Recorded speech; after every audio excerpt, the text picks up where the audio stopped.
अध्यक्ष महोदय, शासनाने प्रत्येक शेतीसाठी रस्ता या धोरणातून बळीराजा शिवपानंद रस्ते ही संकल्पना पुढे करून वहिवाटीसाठी असणाऱ्या रस्त्यांना नंबर देऊन प्रत्येक बांधावर जाण्यासाठी रस्ता उपलब्ध करून देण्यासाठी शासनाने जो निर्णय घेतला त्याबद्दल मी प्रथमतः शासनाचे या ठिकाणी अभिनंदन करतो, आभार मानतो।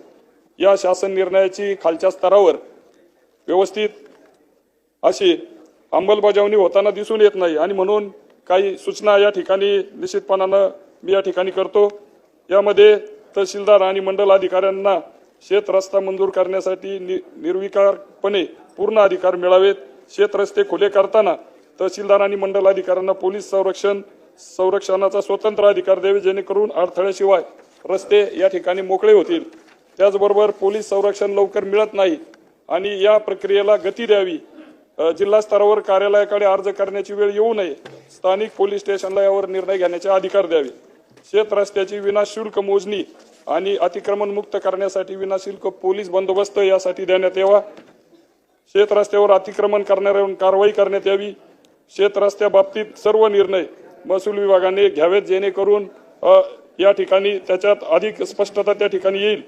ग्रामपंचायत कार्यालयामध्ये व तलाठी कार्यालयामध्ये शेत व शिवपालन रस्त्याचा नकाशा आराखडा उपलब्ध असावा, शेतकऱ्यांना त्याच्यामध्ये अधिक माहिती त्या ठिकाणी मिळेल। शेतकऱ्यांना शेत रस्त्यावर मुरुम व गौण खनिज टाकण्यासाठी रॉयल्टी भरण्याची आवश्यकता पडू नये। त्याचबरोबर या ठिकाणी विशेष करून अनेक वर्षांचे रस्ते प्रलंबित असल्यामुळे शासनाने त्याला विशेष निधी त्या ठिकाणी उपलब्ध करून द्यावा। तहसीलदारांना रस्ता मंजूर केल्यानंतर तो निर्णय अंतिम असावा, जेणेकरून पुन्हा अर्ज स्वीकारून वेळ वाया घालू नये असा कायदा शासनाने त्या ठिकाणी करावा।